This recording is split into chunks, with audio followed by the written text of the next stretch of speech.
Alors cette journée se passe très bien, en fait on assiste à différents ateliers de 30 à 45 minutes. C'est une journée organisée par Common Romandie sur la thématique de la sécurité et on remarque un intérêt important sur cette thématique, soit par la présence des participants, soit par les interactions qu'il y a et les questions que ça suscite de telles présentations.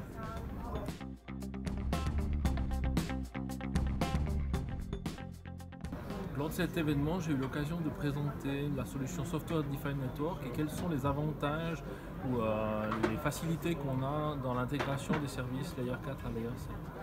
Aujourd'hui, ce qu'on se rend compte, c'est que sécuriser les flux, c'est de plus en plus compliqué parce qu'on doit le faire dans un contexte où les bandes passantes augmentent. On est dans le 25, 100 gigas et les gens de Cisco nous annoncent pour le prochain mois l'avènement du 400 gigabits seconde.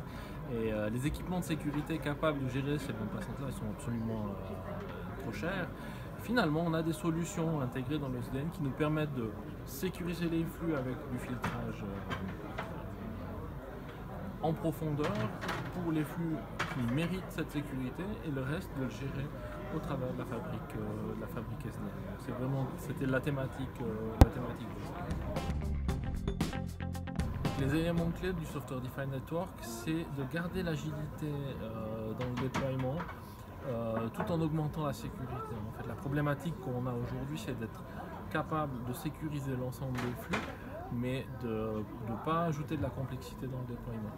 Le deuxième élément, c'est la facilité qu'on a de l'intégration des services tels que Firewall ou Load Balancer.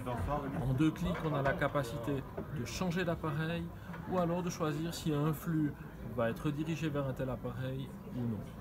Et le troisième élément, et c'est certainement le plus important, c'est que SDN, c'est une boîte à outils magique, vraiment magnifique, mais sans une planification, une connaissance de nos flux, sans une préparation correcte de nos projets, on arrive facilement à en faire un cockpit d'avion et c'est pas du tout l'idée.